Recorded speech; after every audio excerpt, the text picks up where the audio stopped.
बजाय पीछे पहले जब ये हादसा हुआ था तो उससे एक दिन पहले ये वहाँ से हॉस्पिटल से डिस्चार्ज होकर आए हैं। पैर बांधने के बाद उल्टा लटका के फिर पाइप से मारा। वो पैसे मांगने लगे तो चाचा जो है वो उन्हें 200 रुपये दे करा, बहुत बुरा बुरा बोला, गाली वाली बकी। दोस्तों सबसे पहले तो आपको डरने की ज़रूरत नहीं है पुलिस से। अगर आपने कुछ गलत नहीं किया, यानी आपने कोई क्राइम नहीं किया है, तो क्यों डरना पुलिस से। आप बिना वजह डरते हो तो मिसयूज़ करते हैं और ज़्यादा डराते हैं आपको।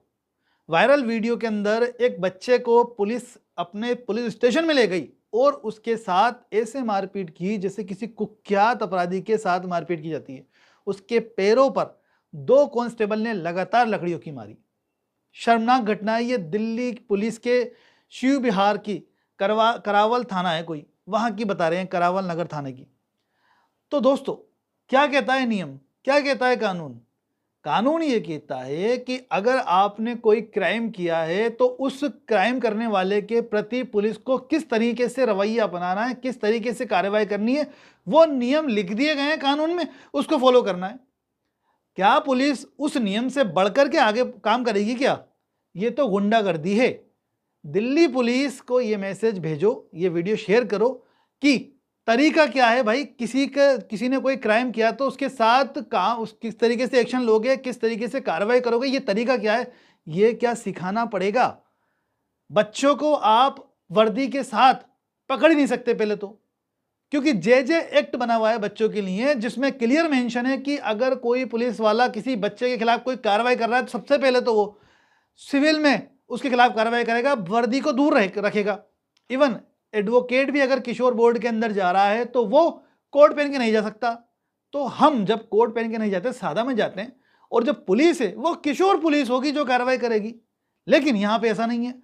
पुलिस वाला 14 साल के बच्चे को उठा करके ले जाते हैं और उसके साथ जबरदस्त मारपीट कर देते हैं।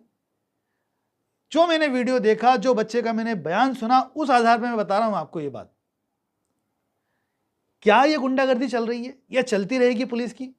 तरीका क्या है काम करने का? अगर किसी ने कोई क्राइम किया है तो क्या आप इस तरीके से उठा के मार दो? क्रिमिनल को भी अगर आप गिरफ्तार करते हो तो भी इस तरह से मारपीट नहीं कर सकते किसी क्राइम करने वाले व्यक्ति को भी। कौन से नियम के तहत मारपीट हो रही है साहब? ये किस वजह से मारपीट हो रही है? कानून क्या है मैं आपको बताऊंगा। किस तरीके से ऐसे पुलिस वाले को सबक सिखाना है इस वीडियो में जानेंगे।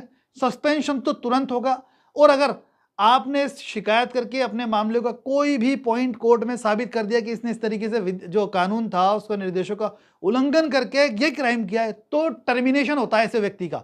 जो जाती है Yashwant Kumar versus state of Maharashtra के केस के अंदर यही हुआ था।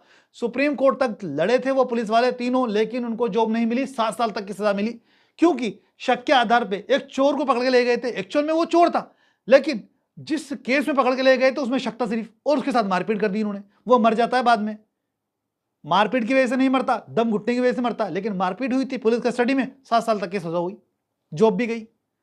तो दोस्तों तुम्हें पता होना चाहिए तरीका। हर प्रॉब्लम का सॉल्यूशन है, हर प्रॉब्लम के सॉल्यूशन के रास्ते हैं, और वो रास्ता बताना हमारा काम है। तो रास्ते के लिए क्या करना होगा?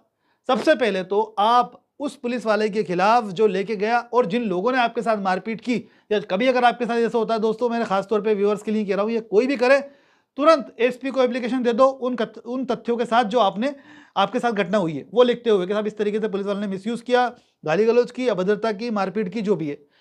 थाने पे कंप्लेंट दे दो। थाने वाले नहीं लेते, कोई दिक्कत नहीं है। एसपी को एप्लीकेशन देने के बाद सीधे आप वकील के जरिए कोर्ट में परिवाद पेश कर दो, कंप्लेंट केस फाइल कर दो। यानी पुलिस वाले ने अगर आपके साथ मारपीट की है तो ये 115(2) BNS के तहत कार्रवाई होगी, जिसमें 1 साल तक की सजा हो सकती है या फाइन हो सकता है। ये नया कानून जो लागू हो चुका है, पहले आईपीसी में 323 में होती थी ये चीज़, तो 1 साल तक की सजा या 10,000 रुपये या दोनों। लेकिन इस पुलिस वाले ने अपनी वर्दी का मिसयूज़ किया है। जो ड्यूटी का ढंग था उसको उसने फॉलो नहीं किया। गाली गलौज करना तेरे ड्यूटी में आता है क्या? मारपीट करना तेरी ड्यूटी में आता है क्या? किस कंडीशन में आता है मारपीट करना ड्यूटी में, वो देखने वाली बात है। डायरेक्ट किसी के साथ मारपीट नहीं कर सकते आप पे कोई अटैक कर रहा है तो मारपीट कर सकते हो। कोई आपके साथ, अगर आप किसी को गिरफ्तार करने जा रहे हो और बंदा आपके साथ जाने को तैयार है तो भी आप मारपीट नहीं कर सकते, उसको टच करके लेके जाओगे, सिर्फ इतना।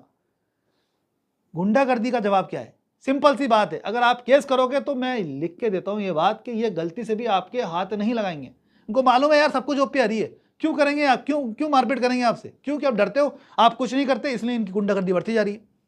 तो क्या करना है, 323 का 115 2 BNS में नए कानून के अंदर मामला दर्ज होगा, प्लस 198 मिसयूज किया इसने, जो ड्यूटी का ढंग था उसकी विपरीत जाए करे किया, 1 साल तक की सजा या फाइन या फिर दोनों।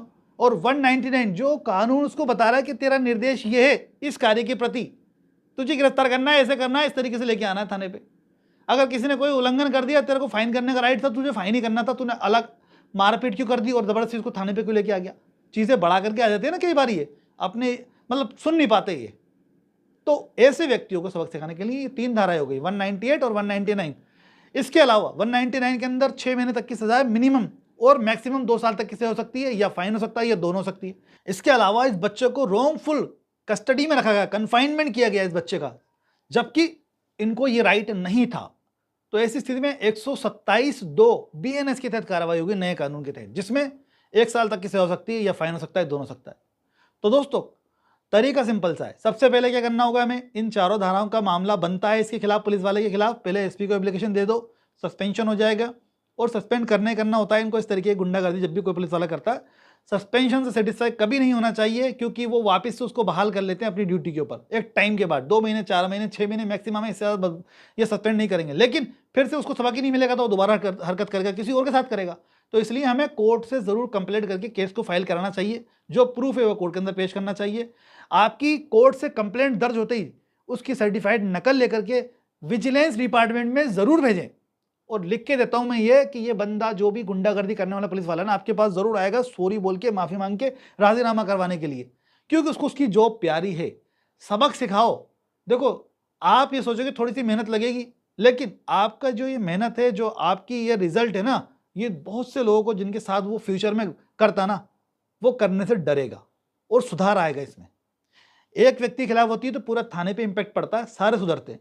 डरने की जरूरत नहीं है। अगर ये तुम्हें डराता है, बाद में आकर के धमकी देता है कि तू केस वापस ले, तुरंत इन्हीं तथ्यों के आधार पर एक और कंप्लेंट कोर्ट में फाइल कर दो कि सर ये मुझे डरा रहा है, धमका रहा है, केस वापस लेने कह रहा है। ये दूसरी कंप्लेंट होगी अलग, जिसमें पहली का हवाला आ जाएगा कि भाई इस तरीके से घटना हुई थी जिसमें मैंने कंप्लेंट फाइल की हुई, अब ये उस कंप्लेंट को लेने के लिए मुझे इस प्रकार से डरा धमका रहा है, तो उसकी ऐसी खाट खड़ी होगी कि लाइफ में याद रखेगा। फिर भी कोई कंफ्यूजन है तो कमेंट करके सवाल कर सकते हैं। ऐसे ही नॉलेजेबल वीडियो हमारे चैनल पर आते रहते हैं, इसलिए हमारे चैनल को सब्सक्राइब जरूर कर दोस्तों। Thanks for watching guys.